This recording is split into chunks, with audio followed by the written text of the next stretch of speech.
Thank you so much for joining us on the rooftop of Pride House today. Angelica, could you introduce yourself, please? Okay, first of all, thank you so much, Daniela, for this invitation. I am very glad to be here in this Pride House in the middle of the Olympic Games in Paris 2024. I am Angelica Saenz. I'm from Colombia, but I live in this moment in Valencia because I started 4 years ago my PhD, and my PhD is focusing about the LGBT experience in sports and physical education. I was a professional of sports sciences, but I really prefer more the academic way that the coach or be a coaches or a leadership position in a sport organization or entities.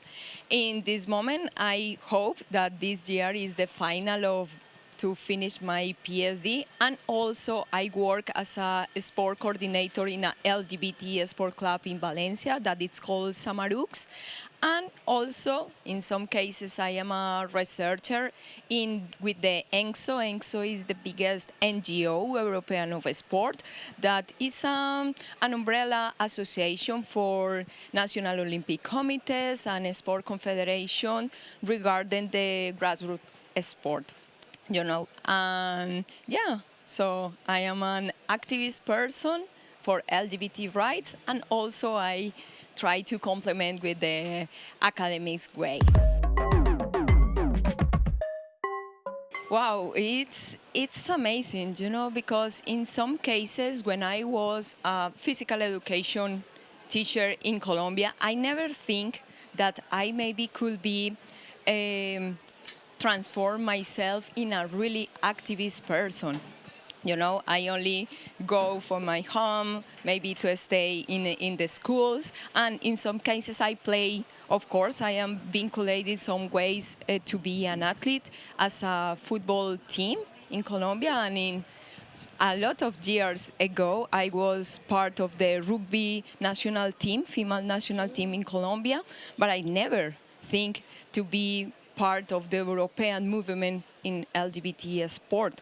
So in this moment, it's really amazing to be part of the Olympic Games, and of course to stay here in the Pride House, because the Pride House, I think, it's a really good initiative to promote our visibility in the sport structures on a sport competition, because the sport it's still a place that struggle with LGBT people. So it's really nice. Wow, there is a lot of things to do. This is good because I have work and many LGBT activists have many things to do.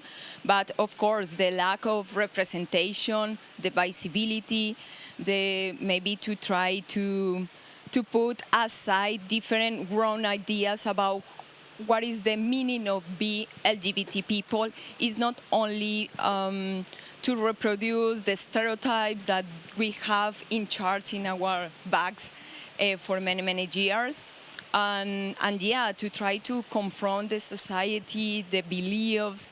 In some ways or in some countries, it's more easier to be LGBT, but of course, in other ways, it's not only to be LGBT. For example, if you are an athlete, a lesbian athlete, but you are a black woman also, or maybe you are a disabled woman, it's not the same experience. So we have a really large lack of this representation, and of course, for LGBT plus youth people, for example, if you don't have reference, if you don't have people that maybe inspire you, maybe they don't want to stay, or maybe they don't think that maybe the sport is a good way to be themselves.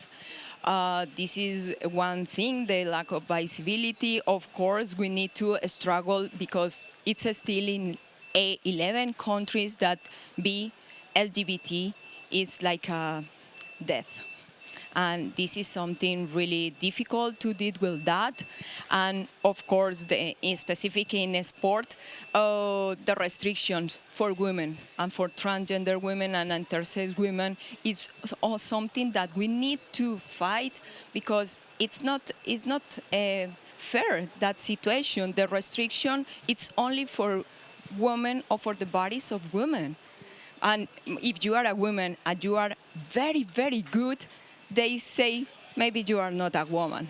And this is the situation that, of course, in these Olympic Games we saw in the box competition, for example.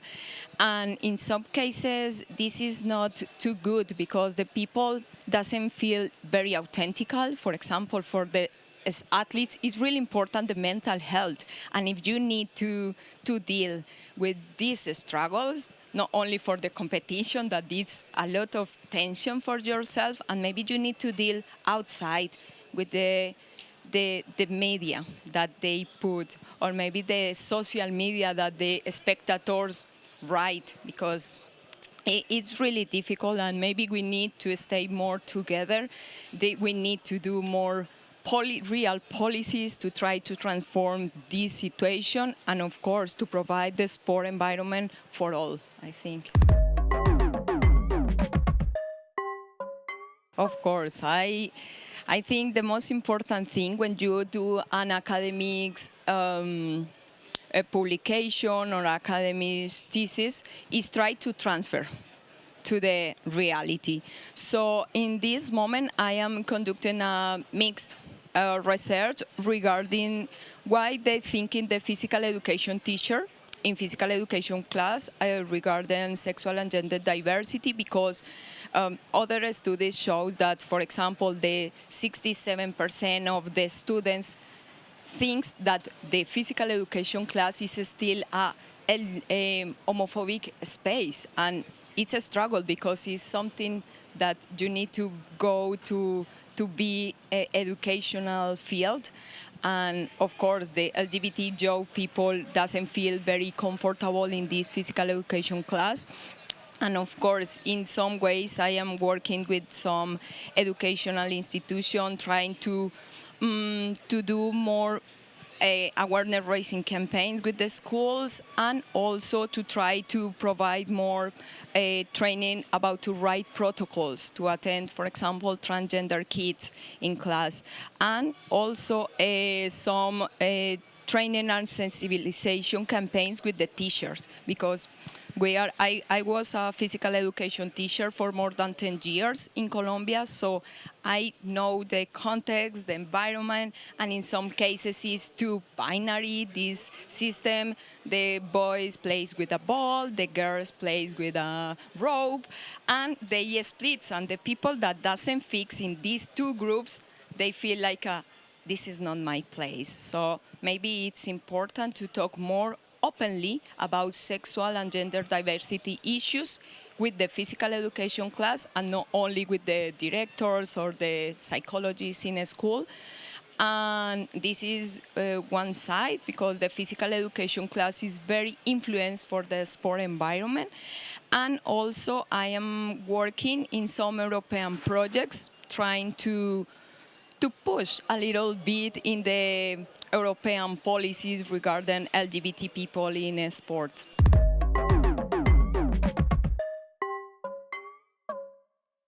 Yeah, it's true. But I think that when you have two opposite sides, like a female category and male category, it's easy to create imbalance when you are only two things. Why is that? Exactly, but maybe if we open and we start to talk about maybe this kind of two categories only regarding the sex or the things that you have between your legs, it's something like this, because it's not talking about other things.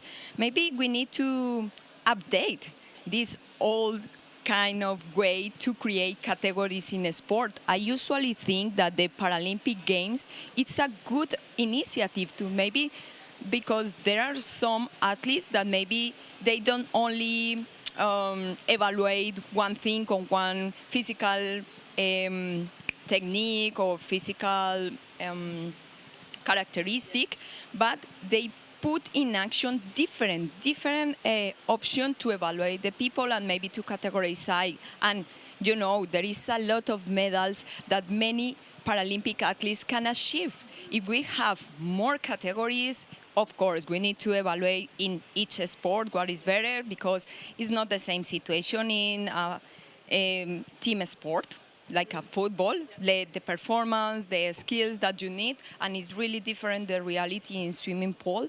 So maybe if we try to talk about activist way to women's, of course, that they stay there with the stakeholders is important, with the civil society is important, and of course with the sport government bodies, maybe it could be nice, yeah, to transform in each sport the categories, and it could be open the door for more non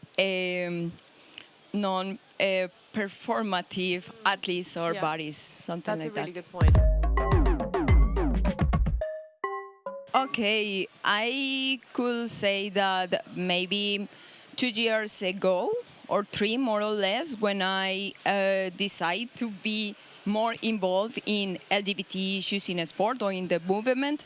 I was part of this LGBT sport club in Samarucs, and I start a project regarding, or it's called Samarucs Dones, or women, try to to create more welcome space and visibility to women in LGBT sport club, because in some ways the LGBT sport clubs maintain some equal structures that the mainstream sport. So the visibility in women in European tournaments, LGBT tournaments, for example, or global tournament like gay games, the participation of women and non-binary people is less than 30%.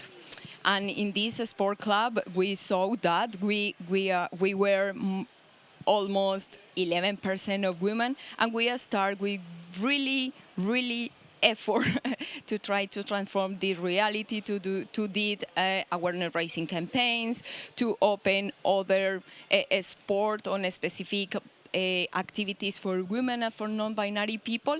And in 2 years, we increased the participation of women and non-binary people in 300%. So Amazing. it was really good, and many women and non-binary people these days, because I am a little more involved in academies and in European movement than more in Samarucs, but many people say, oh, she's the girl that create this team sport, for example, in soccer, because soccer, it was other my favorite sport. So it's really nice that the people, I don't know, maybe say thank you so much for your help, for you be here, for your fight, because it's not easy. In some cases, you feel alone as a woman, as a lesbian woman, as a migrant woman like me. But in some cases, when you receive this support and you feel like, oh, I am doing something good in some way, you feel very proud about yourself. And of course, maybe you can work or create a big network for LGBT people, and it's amazing. I think there is no pressure to be out, to coming out. You can be yourself if you want to feel more safe, be only for yourself, or maybe with your personal contact to say, oh, I feel like this, or maybe I really want to perform like this. It's completely do you want to perform whatever you want, and there is no pressure. Maybe some people coming out in the adolescence because they have other kind of environmental support, maybe for their families, maybe for the school, maybe other people older, they coming out. And don't worry, the gender identity, for example, is fluid. Maybe in some ways you feel like, oh, maybe I am a lesbian, or maybe in some ways you feel, other days you feel, no, maybe I am bisexual, or maybe you are asexual, and it doesn't matter, because the most important thing is that you feel authentic, and it increases your self-esteem. And don't worry, it doesn't matter exactly what the other people think. The most important thing is be yourself and don't worry that you can find support always. Sure. Yeah, thank you so much. Well, thank you very much, Angelica, for joining us on the rooftop of Pride House. And we would love to have an update when the PhD is out and when everything is released. But yeah, it's been an honor to speak with you today. So thank you very much for your time. Okay, thank you so much for your time too. Thank you. Thank you.